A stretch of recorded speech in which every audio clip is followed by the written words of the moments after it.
नमस्कार, स्वागत है आप सभी का ध्येय टीवी के स्टैटिक एमसीक्यूज प्रोग्राम में। मेरा नाम है केसरी पांडे। जैसा कि आप जानते हैं, ध्येय ने विभिन्न लोक सेवा आयोगों की आगामी प्रारंभिक परीक्षाओं को देखते हुए करंट अफेयर से अलग स्टैटिक पार्ट से संबंधित बहुविकल्पीय प्रश्नों की एक श्रृंखला शुरू की है। तो चलिए शुरू करते हैं आज के स्टैटिक एमसीक्यूज का, जिसमें हम डिस्कस करेंगे भूगोल के प्रश्नों को। लेते हैं पहला प्रश्न। निम्नलिखित में से कौन सा कथन ब्लैक गोल्ड शब्द का सबसे अच्छा वर्णन करता है? विकल्प हैं ए, कोयला और उसके डेरिवेटिव, बी, प्लेसर जमा अथवा भंडार से निकाला गया सोना, सी, पेट्रोलियम और उसके डेरिवेटिव, अथवा डी, अवशेष जो कि सोने की निकासी के बाद बचे रहते हैं। इस प्रश्न का सही उत्तर है विकल्प सी यानी ब्लैक गोल्ड। पेट्रोलियम और उसके डेरिवेटिव को रेफर करता है। इसकी व्याख्या देख लेते हैं।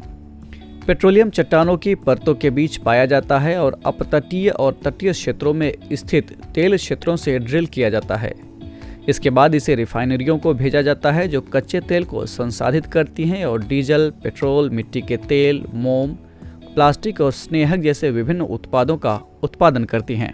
पेट्रोलियम और उसके व्युत्पन्न यानी डेरिवेटिव को काला सोना कहा जाता है क्योंकि वे बहुत मूल्यवान होते हैं यानी वैल्यूएबल होते हैं। बढ़ते हैं दूसरे प्रश्न की ओर। निम्नलिखित में से कौन सा अथवा कौन से कथन सत्य हैं? पहला, पृथ्वी का गुरुत्वाकर्षण बल अपने चारों ओर के वातावरण को धारण करता है। दूसरा, पृथ्वी का वायुमंडल मंगल ग्रह के वायुमंडल के घनत्व की तुलना में केवल 1/100 भाग है। ऑप्शंस हैं ए, केवल 1, बी, केवल 2, सी, 1 और 2 दोनों, अथवा डी, इनमें से कोई नहीं। इस प्रश्न का सही उत्तर है विकल्प ए यानी केवल कथन एक सत्य है। चलिए इसकी व्याख्या देख लेते हैं। वायुमंडल पृथ्वी के चारों ओर वायु की पतली परत होती है। पृथ्वी का गुरुत्वाकर्षण बल अपने चारों ओर के वातावरण को धारण करता है।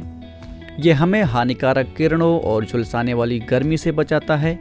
इसमें कई गैसें, धूल और जल वाष्प शामिल हैं। वातावरण में परिवर्तन से मौसम और जलवायु में परिवर्तन होता है। पृथ्वी का गुरुत्वाकर्षण इतना मजबूत है कि वो अपने वायुमंडल को धारण कर सकता है। एग्जाम्पल के तौर पर मंगल पृथ्वी के आकार के आधे से भी कम और पृथ्वी के द्रव्यमान के 10वें हिस्से के बराबर है, आसपास है इसके। कम द्रव्यमान का मतलब हुआ कि कम गुरुत्वाकर्षण खिंचाव। इस तरह मंगल का वायुमंडल पृथ्वी के वायुमंडल के घनत्व की तुलना में 1/100 भाग है। यानी जो प्रश्न में स्टेटमेंट दिया गया था वो ठीक इसका उलट दिया गया था, इसीलिए वो गलत था। बढ़ते हैं तीसरे प्रश्न की ओर। लिथोस्फेरिक प्लेटें बहुत धीमी गति से घूमती हैं, हर साल बस कुछ ही मिलीमीटर। इस गति के पीछे क्या कारण है? ऑप्शंस हैं ए, पृथ्वी का घूमना, बी, पृथ्वी के अंदर मैग्मा की गति, सी, महासागरीय धाराएं, अथवा डी, पृथ्वी की क्रस्ट पर वलनों का निर्माण।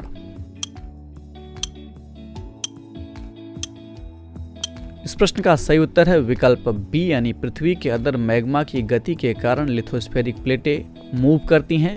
इसकी व्याख्या देख लेते हैं। लिथोस्फीयर कई प्लेटों में विभाजित है जिन्हें लिथोस्फेरिक प्लेट्स के रूप में जाना जाता है।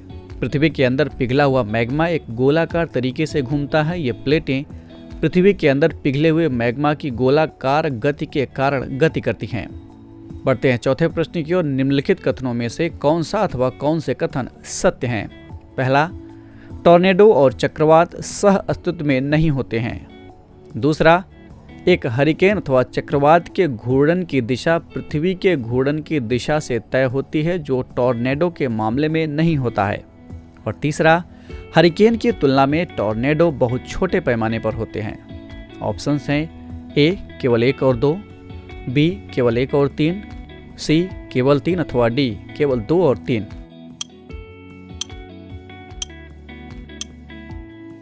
इस प्रश्न का सही उत्तर है विकल्प सी यानी केवल कथन 3 सत्य है। इसकी व्याख्या देख लेते हैं। एक चक्रवात के भीतर एक टॉर्नेडो बन सकता है। चक्रवात की आंख अथवा चक्षु जो कि सेंटर पॉइंट होता है उसका, इसमें कम दबाव के प्रभाव के कारण एक टॉर्नेडो बनता है। टॉर्नेडो और हरिकेन अपनी सामान्य संरचना में एक जैसे लगते हैं। दोनों में केंद्र के चारों ओर घूमने वाली बेहद तेज क्षैतिज हवाएं केंद्र में नीचे की ओर सामान्य गति के साथ तीव्र गति से ऊपर उठती हवाएं जैसी विशेषताएं पाई जाती हैं। उत्तरी गोलार्ध में हरिकेन हमेशा वामावर्त घूमते हैं, जबकि दक्षिणी गोलार्ध में ये दक्षिणावर्त घूमते हैं। उनके घूमने की दिशा पृथ्वी के घूर्णन से निर्धारित होती है। ये बात टॉर्नेडो के बारे में भी लगभग उतना ही सच है। हालांकि दुर्लभ अवसरों पर विपरीत दिशा में घूमने वाले एंटी साइक्लोनिक टॉर्नेडो भी होते हैं। टॉर्नेडो और हरिकेन के बीच सबसे स्पष्ट अंतर ये है कि उनके बहुत अलग अलग पैमाने होते हैं। वे तमाम अलग अलग परिस्थितियों में बनते हैं और पर्यावरण पर अलग अलग प्रभाव डालते हैं। टॉर्नेडो छोटे पैमाने के परिसंचरण हैं, जबकि हरिकेन दूसरी तरफ बड़े पैमाने के परिसंचरण होते हैं। बढ़ते हैं आज के कार्यक्रम के अंतिम प्रश्न की ओर, जो कि 5वां प्रश्न है। महासागर के अम्लीकरण का लाभकारी प्रभाव निम्नलिखित में से किन पर अथवा किन किन पर हो सकता है? पहला, प्रकाश संश्लेषक शैवाल पर। दूसरा, समुद्री घास पर। तीसरा, गहरे समुद्र में मूंगों पर।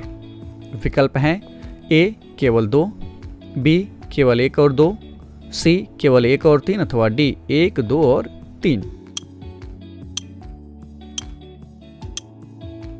इस प्रश्न का सही उत्तर है विकल्प बी, यानी प्रकाश संश्लेषक शैवाल पर और समुद्री घास पर महासागर के अम्लीकरण का लाभकारी प्रभाव हो सकता है। इसकी व्याख्या देख लेते हैं।